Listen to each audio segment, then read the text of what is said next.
Your reward shall be very great. Abram said, O Lord God, what will you give me? For I continue childless, and the heir to my house is Eliezer of Damascus. You have given me no offspring, and so a slave born in my house is to be my heir.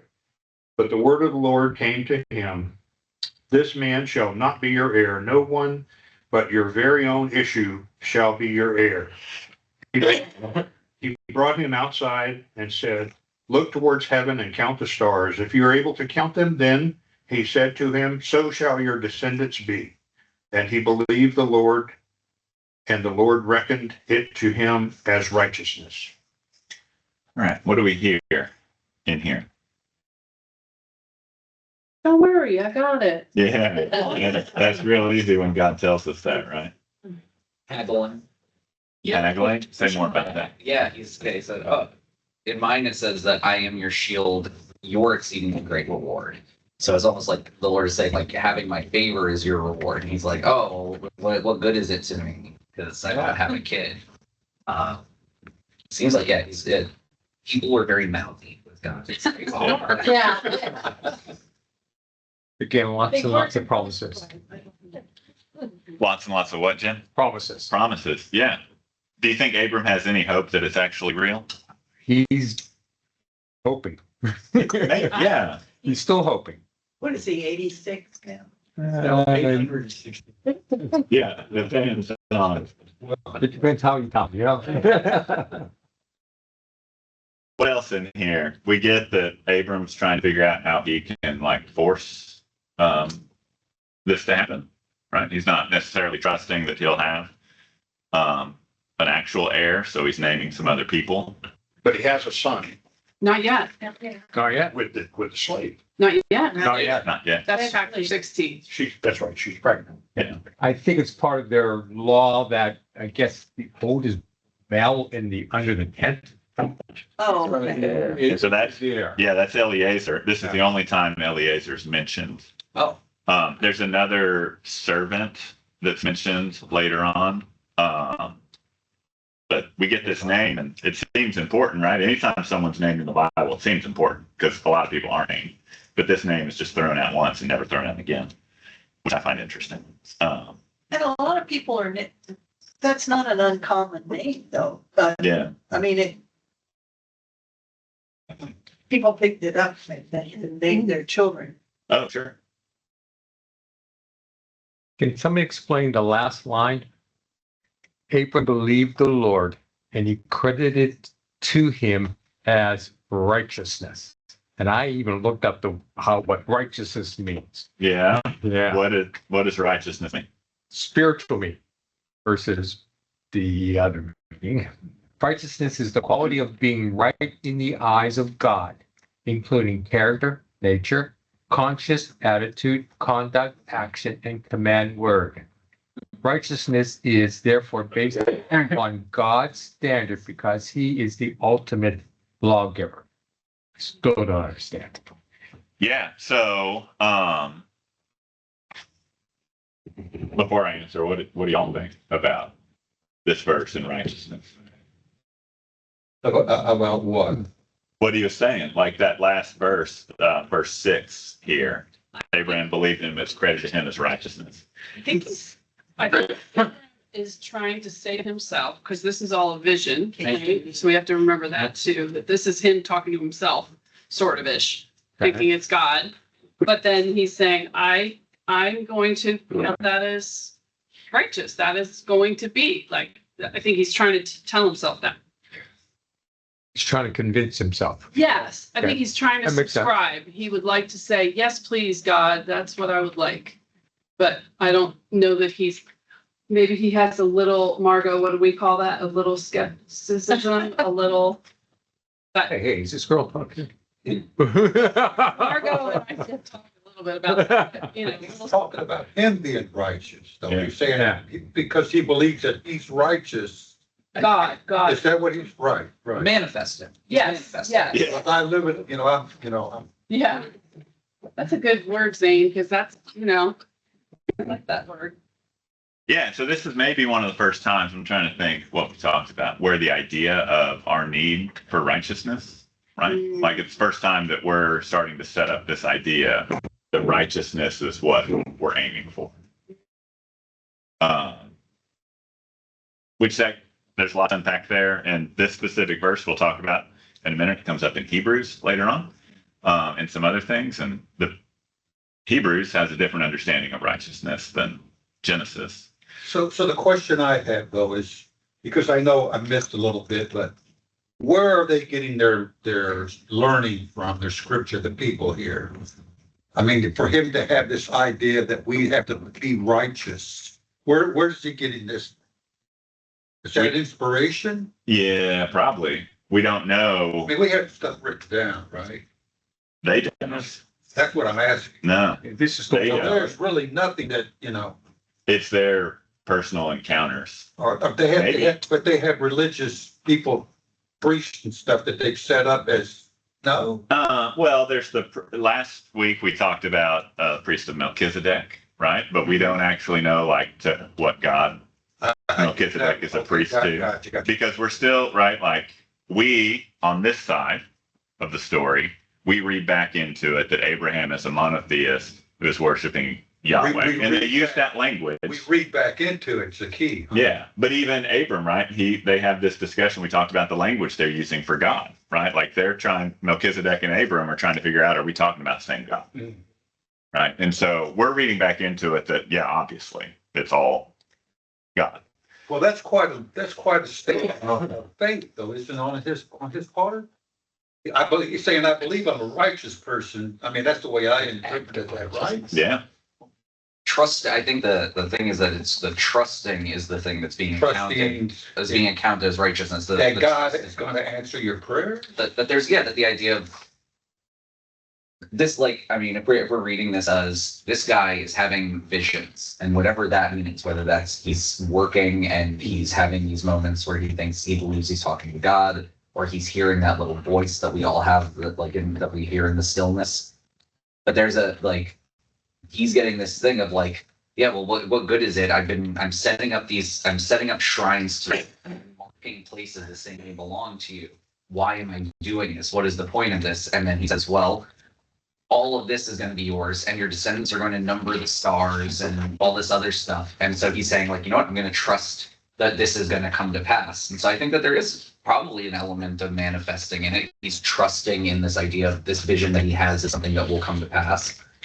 Yeah, but 2 lines later, he kind of Yeah. says, So let's think. So here, I mean, that's the Bible. It's just everyone, like, people having moments of righteousness and like divine intervention, and then immediately going back to being human. well, yeah, because we are human. Yeah. So That's it's hard. and so this, That's right. yeah, great. This just saying that, and he believed the Lord, and the Lord reckoned it to him as righteousness. So it's the Lord saying that he believes in me, and this is righteousness. It's not him saying I'm righteous. But that, It's a little, I mean, I read it a little differently because it says, and he reckoned it to him as righteousness. So I don't know who he and him. Yeah, that's part Yeah. of my The argument. I'm Lord confused. to God, to Abram, that he is right, that he's going to say, this is, you believe in me, this is righteousness. Yeah. I was gonna ask because, like, it seems like we have reckoned and accounted Oh, and a couple of Believed, other ways. credited. Believed, credited. There are ways of describing this. Yeah. And so I was Yeah. wondering, like, what's the consensus on the actual, like, He's checked He's using his interwebs. yeah. He has the secret pass to the big Bible. yeah. Well, I don't know about that. Genesis. It's in Hebrew, right? Yeah. I can't read Hebrew, but this can. That's what he's telling us. He believed the Lord and reckoned. So that reckoned is also. Yeah. Where else? Considered, plot, planned, calculated. So it's this idea that decided. Yeah. Yeah. So it's Hebrew in particular, words have very rich meanings, and so we have a lot of different ways to But it almost has like a weave Yeah. is the root of the word. Weave. Weave. So there's almost there is an element because when you're reading, you have to count Weave lines it and to- columns and all that. And like, so I guess maybe there is an element of a ledger. The idea And of then a celestial ledger. the, The element to him, I think. Hope. Yeah. I would say hope as well. Well, after. By the way, I think the Lord's after he West has Texas. his son, that's proof that there is a, right? After he has his son, after all this time of not being able to have one. Yeah, he had two sons. I had two. yeah, so we'll get to that in a little bit. But first, so we have very early on something that gets lost very quickly because not too many chapters later, how does righteousness come about? We get like books and books of laws that the Israelites and the Jewish people have to do. Their righteousness is dependent on sacrificing the right goat or offering the right bird and things like that, right? And so we have the ancestor who has this one line that almost seems like a throwaway line as he believed the Lord, not believed in like an intellectual assent, right? Like he's not like checking off propositions. It's trust, Yeah. which is important language for us, you know, Yeah. 6,000 years later, and how we look at righteousness. So we have that notion very early on in the Bible, and then very quickly it becomes, okay, I can't touch, you know, dead pigskin. I can't do all these things because that will make me unrighteous, right? So it's kind of this belief that like we have to do these things. I mean, that's part of why Jesus came is because we can't do these things. Oh, sorry. No, go ahead. What you were bringing up in Hebrews, the Yep. author of Hebrews then says that it was accounted to him as righteousness. Yeah. He's talking about the idea of believing in the things unseen, right? Yeah, so Hebrews 11 is called the Hall of Faith. It starts, now faith is the assurance of things hoped for, the conviction of things unseen. Indeed, by faith, our ancestors received approval. And it goes on, by faith, Abel offered to God a more acceptable sacrifice. Then it says, by faith, Noah warned by God about events, built an ark. By faith, Abraham obeyed when he was called to set out for a place that he was to receive an inheritance. By faith, he stayed for a long time. It's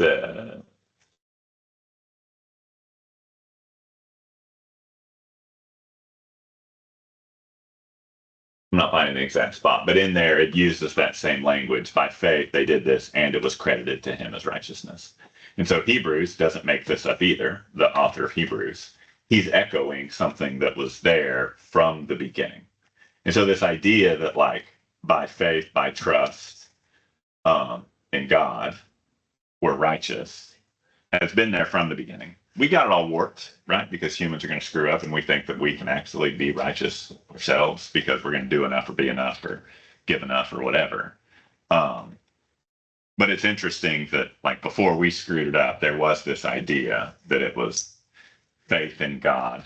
And that faith is,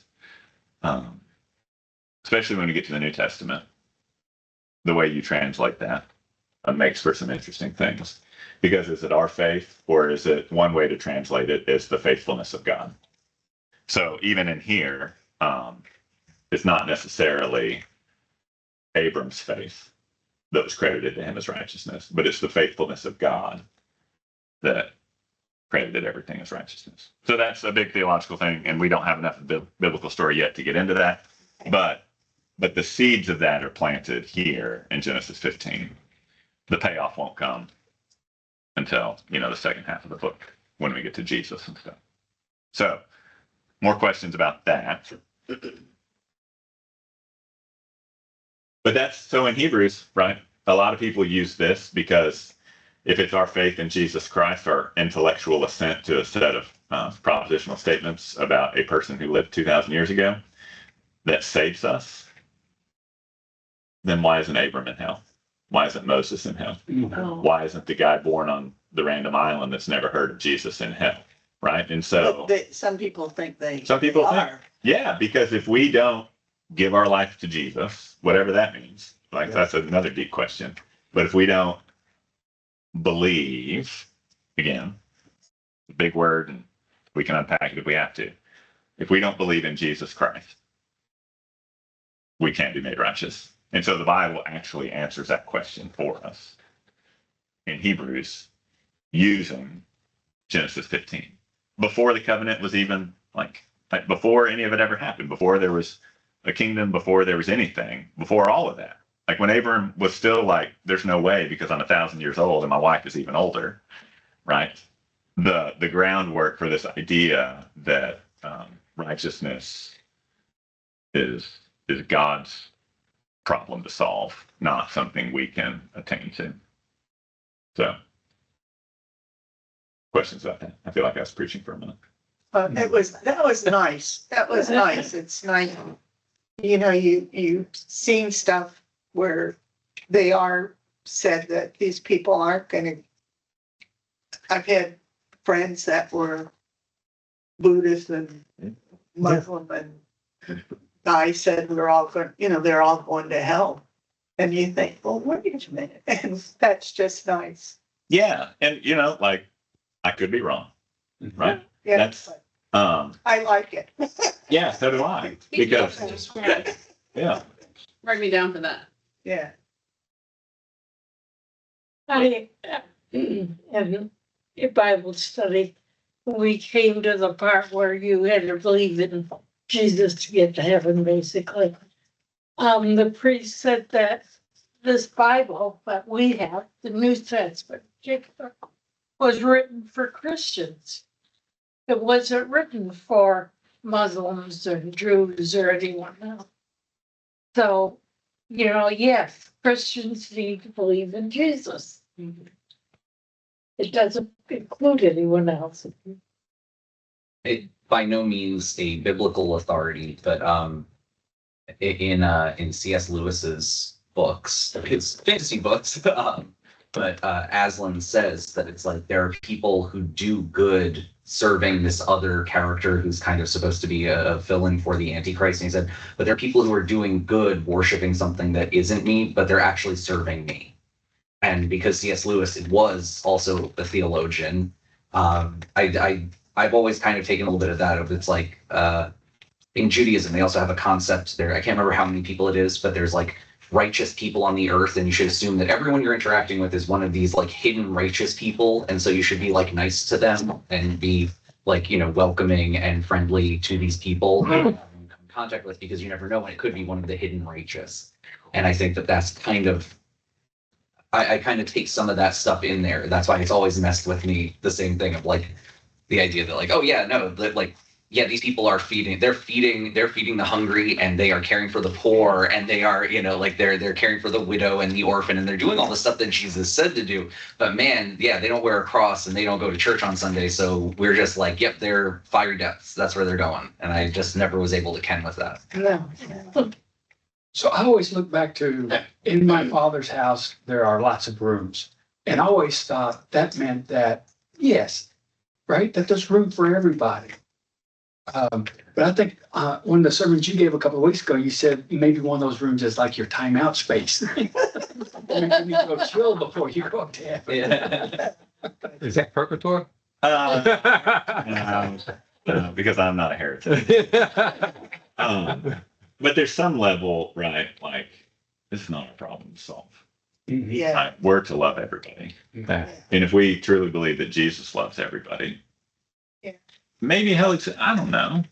Like, that's literally above my pay grade. I feel like, just like our priest in Florida said, I'm in sales, not management. I'm in membership.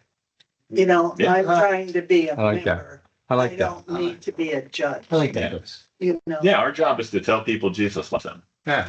Everything beyond that is God works it out. The Holy Spirit Yeah, works it out. yeah. You know, if they need to be convicted of their sin or whatever, we're not the ones that need to do that. Mhm. Right? Oh my Because God. like I have enough of my own sin to worry about. We're ambassadors. We That's a, cannot dictate to other people how to do that, because we are literally here as representatives, not as the divine themselves. And I think a lot of people get lost on that idea of needing to be a judge of Well, others. they But then call you- God by a different name, but God is Jesus. Jesus is God.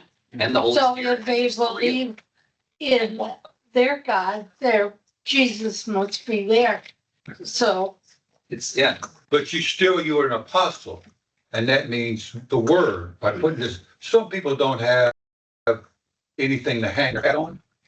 I mean, they're gonna look at you and see how, if you live it, okay, but still, it's good to, Right. I think it's really helpful and educational and wonderful when you read or meet someone who embodies what you think is a higher level of living in God's way. oh, I mean, Yeah. I can't put into words what I'm doing. I mean, I'm one of these people that, blah, blah, blah.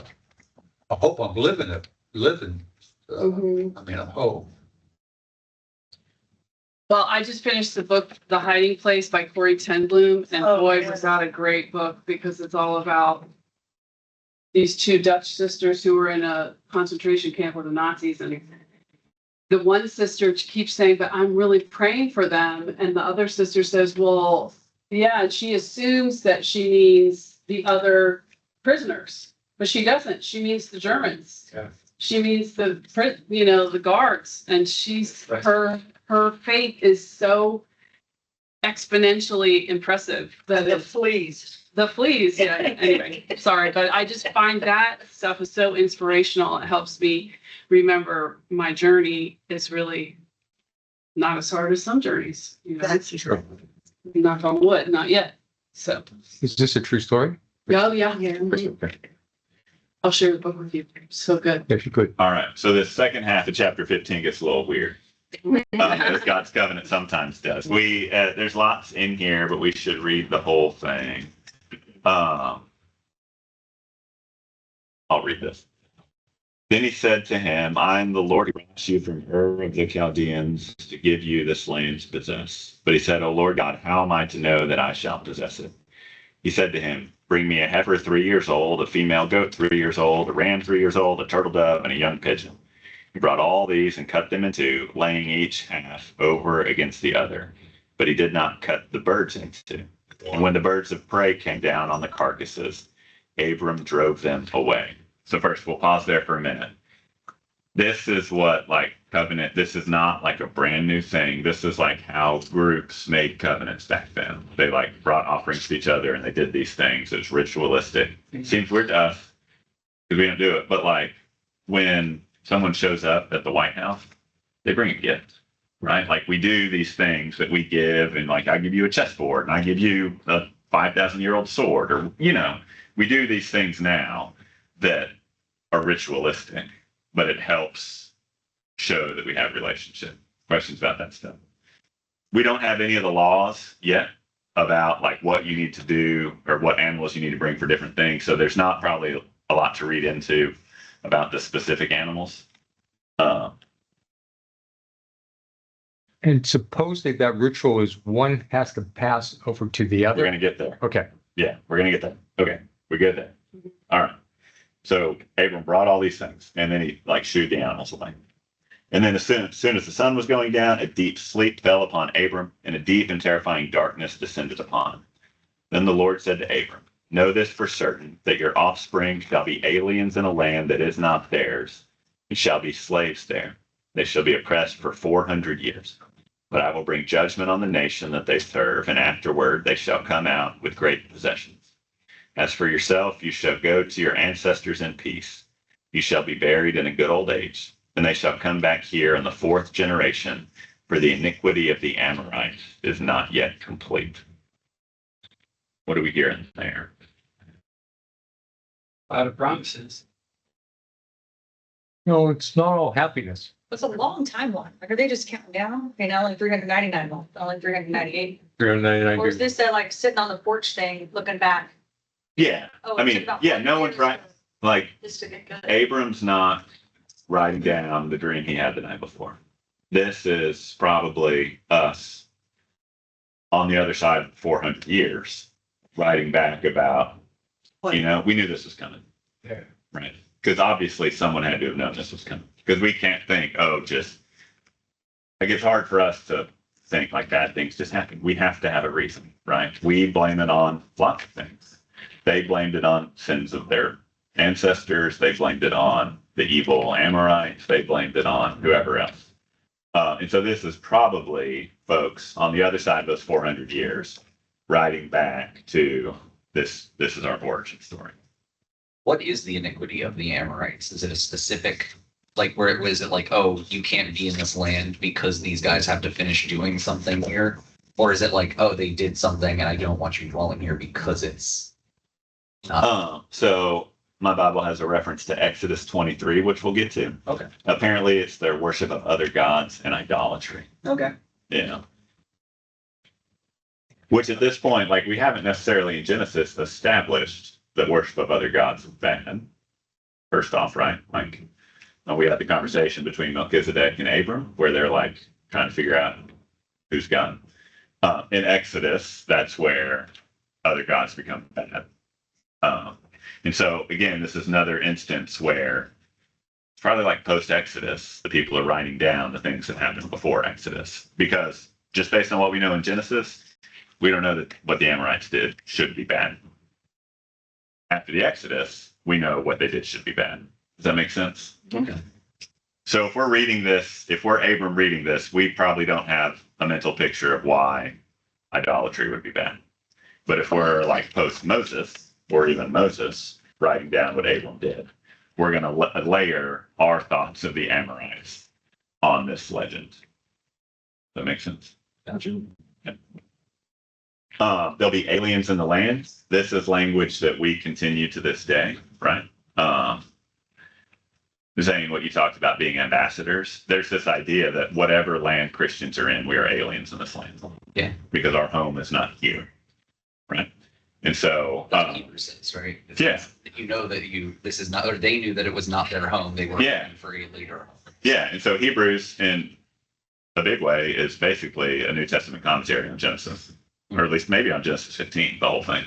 So it's this idea, this Sunday is Christ the King Sunday, right? It's 100 years old because back in 1925, the Pope wanted to make sure that folks knew that dictatorships were bad and all of that. And so we were like, yeah, we have one king, we have one person in charge, and it's not whoever rules our country, it's Jesus. And so we're going to create this new feast day, Christ the King Sunday.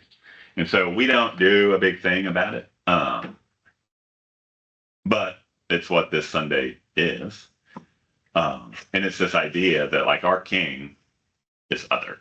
It's not the king, it's not the president, it's not whatever, because like we are not citizen. And we're all citizens. We fly a flag. I'm patriotic. I get it. But like our ultimate citizenship is not here. Like Jesus doesn't have a country. God doesn't have a country. And so the Israelite people very quickly will really want to have a country, right? The whole Exodus thing, they want kings, they want judges. We need to be a country. From the beginning, God's telling Abram, your people won't have a country. So this is like almost us being self-aware as we're wrestling with God's set up for us a political structure because we need it.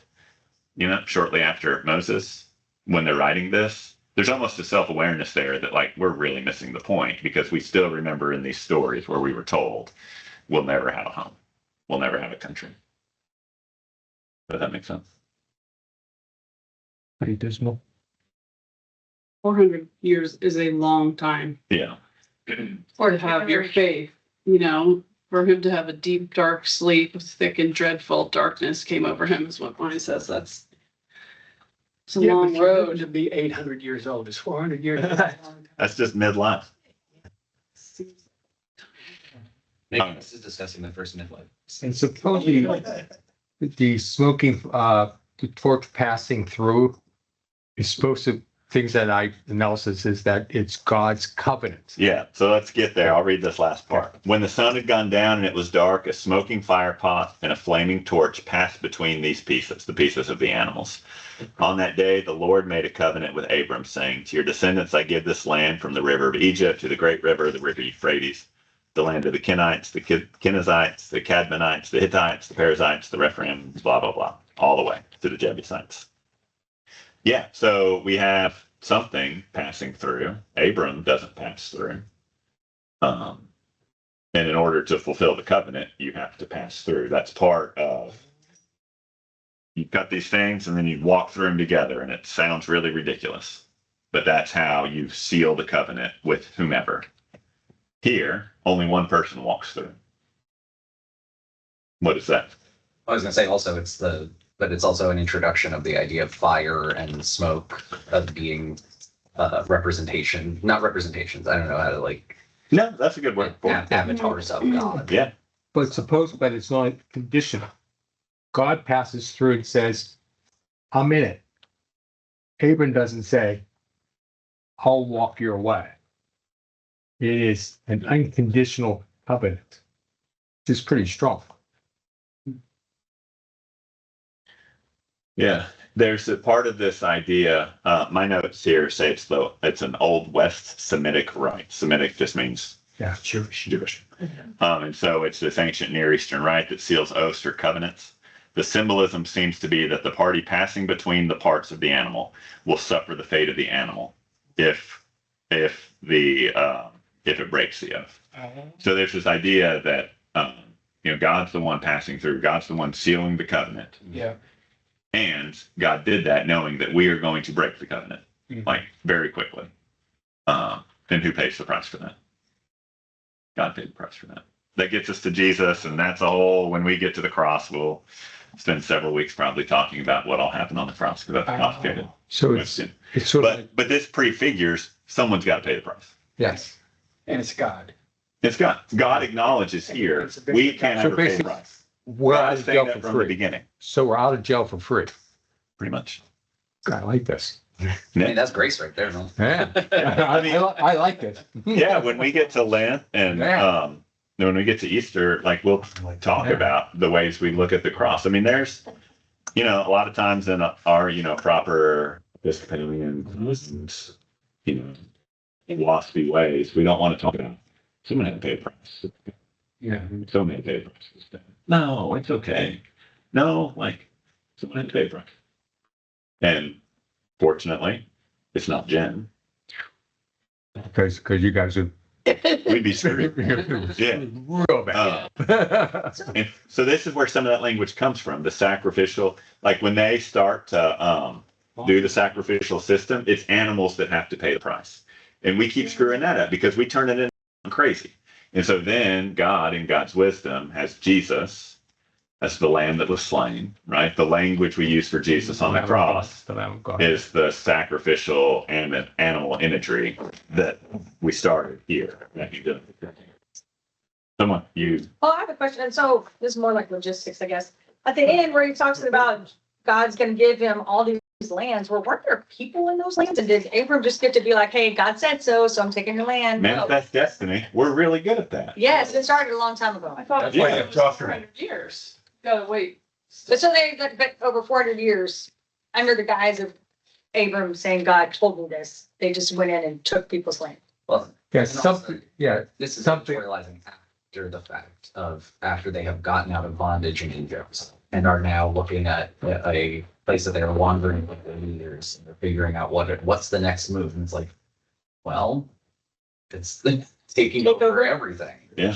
And- What the population was at the time? How many people did they have to Oh, displace or kill? Is that in Exodus? I'm sure they. Oh, I don't break know. down each of the tribes.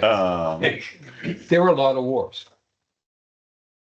At So that it gives time. me a little bit of solace about our days and times right now. Yeah. This happened Yeah. a long time ago. It's been Yeah. happening, it keeps happening, It's just, right. taking over. That had 200 or 300 It's- soldiers instead of. Right. So in Exodus, the Bible, I don't know where it says this, but Google says there were 600,000 fighting men Wow. in the Israeli, the people in captive, which if you do the math right, there's generally like 3 or 4 non-men for every man, which is why the feeding of 5,000 is more like the feeding of 30,000. Right. Okay. So it's probably like 2 to 2.5 million Israelites who were in bondage.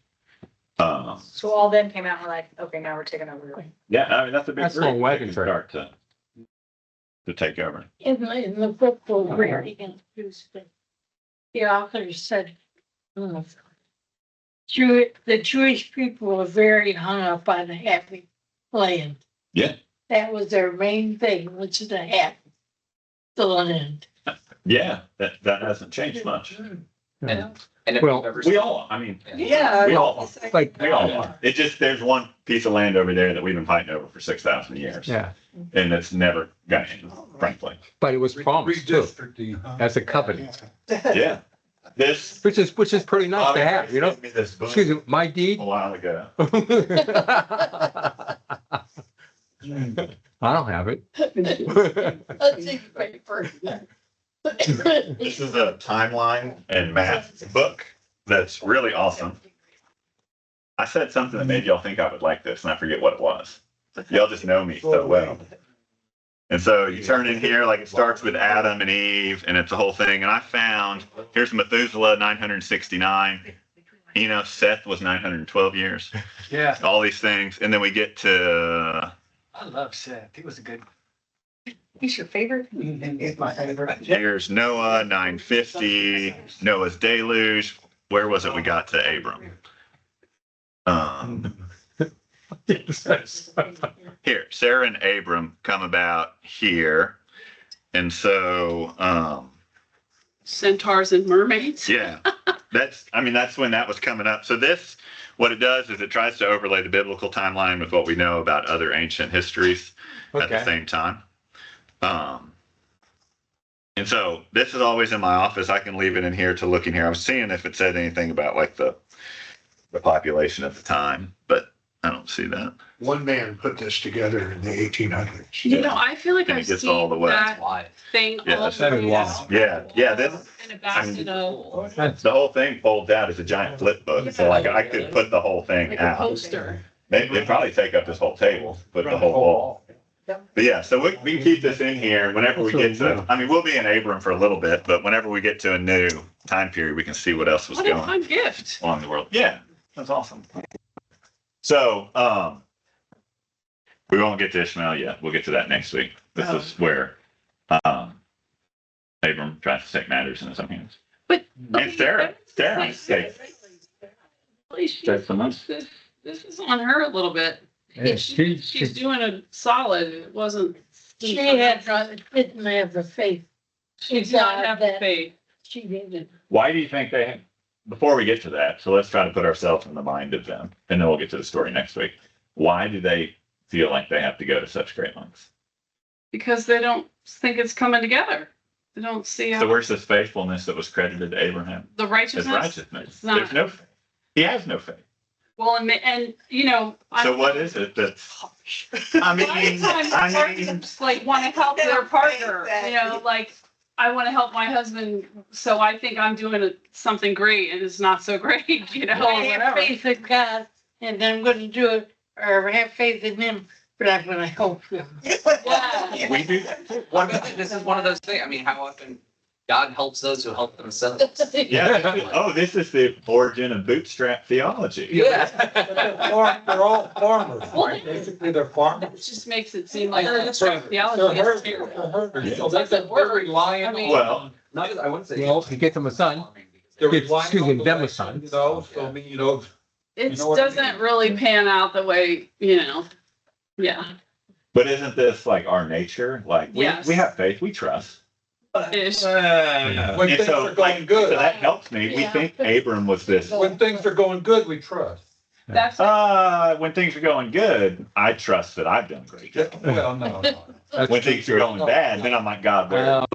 Where are you guys? Why have you left me? Yeah, when things are just going along swimmingly, I'm like, oh, I can handle this. Yeah. when I was In a other words, you think this is because of you? Yeah, too often I do. Yeah. when I was a new driver and I would go out in the car, my dad, if he saw my car, he would try to get in the car. And he'd say, you didn't lock the car. And I said, well, I had faith. I he was all about, you have faith, but you lock your doors. Trust, verify. Verify. Those that help themselves. Yeah. But I do think this helps us understand. I had a great story I'll share in a minute about locking your car doors that I just learned. What, the car keys? But we think of these people in the Bible, and like here, the author of Hebrews holds up all these people, Noah and Moses and Abram and all these people that such great faith, and we think they're like ever. And like Noah, it's a messed up dude, Yeah. right? That's a super messed up dude. Abram, super messed up dude. We'll get to Moses. He like kills people, right? Like he's a super messed up dude. And so this, like we get from the beginning, Abram's faith, as feeble as it was and as shaky as it was and whatever, that was enough to be credited as righteousness, which helps me understand that maybe it's not actually my faith. Maybe it's the person in whom my little bit of faith is. Your mustard seed. Yeah, sure. Well, that co-creator idea of you know, you don't get to lie back and have bonbons and then expect all good things. You got to put some work into it. Yeah. So I guess Sarah, I thought she was doing that.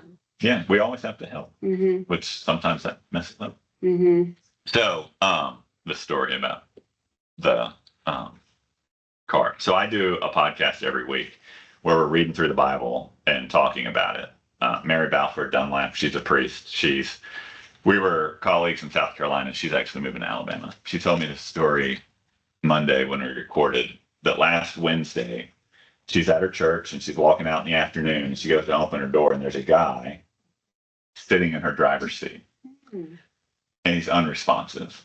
And so she's like, this guy's dead. I don't know. So she ran inside and called the police. And like 9 police cars in this small town. She's in Greenwood, South Carolina. It's probably like the whole department that showed up. They get the guy and they wake him up. He's drugged out of his mind or something. He's like, I'm just sleeping in my car. Cops are like, this is not your car. Oh. And, so she should have verified that she had locked the car door. Yeah. Because you never know. Your dad was making sure you didn't go out to your Yes, car I mean, and see some dead guy in your driver's seat. or worse yet, somebody in the back. It's that backseat thing. That always scares me in the movies. But how many of us check it? I know. Never. Gosh, wow. Yeah, stepping out in faith is risky.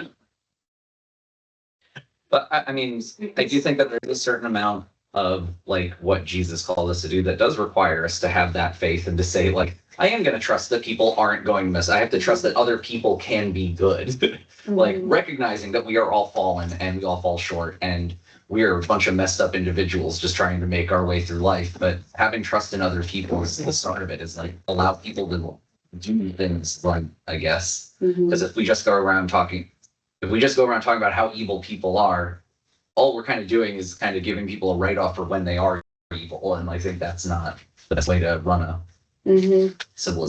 Like have the high common denominator, try to put that bar up. Yeah. Yeah. When you set your standards high, then even when you fall short, you're still higher than the median, you know? Mhm. So is that kind of the moral of the story, that all of these really messed up guys became the fathers of the church? And that, I so think so. it's as messed up as I am, I still have a chance to. I mean, the women don't get off the hook. When we get to Matthew, I'll vote for your bet. Okay.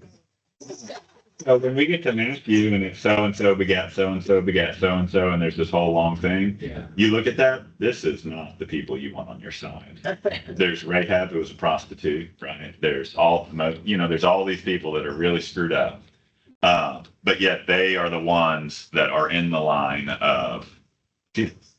And they're all, From Melchizedek on. yeah. And so we get this idea that like, and then look at the disciples Jesus picked. He's not picking the brightest and the best. He's Right. picking like the hothead fishermen Simon and Peter. these brothers that like go get their mom to settle all their arguments as adults. I'm like, what is happening? They were My boys come to me and I'm like, y'all are teenagers. Y'all got to figure this out. they were young Jewish men. I mean, it doesn't. Sure. I say this as someone. Say, come on. Yeah. Like, yeah, I get it. You know, and so like the people that Jesus came from, like, when I was in South Carolina, the question you always get asked are like, who are your people?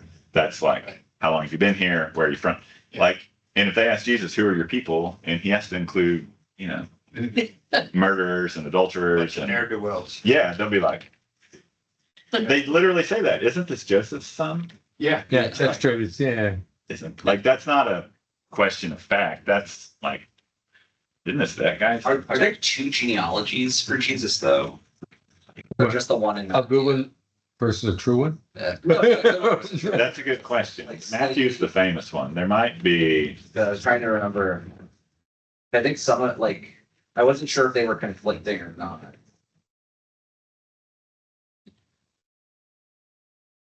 But yeah, I think both who Jesus came from and who Jesus picked help us understand that then like if these knuckleheads are part of it, then like there's hope for me too. Yeah. Okay, there's also Luke 3. Yeah, they differ in their starting and their ending, the lineage they trace, their structure.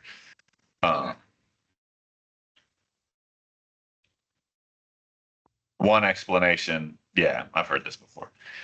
Matthew presents the legal lineage, and the other is the biological, Okay. right?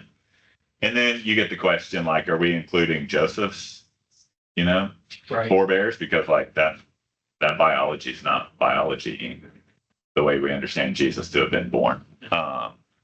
Good point. Yeah, we'll save that discussion for when we get to the Gospels in like 3 years or whenever. And we're like a third of the way through Genesis. Man. I know, y'all got to keep me around because I'm not going to tell you how the story ends.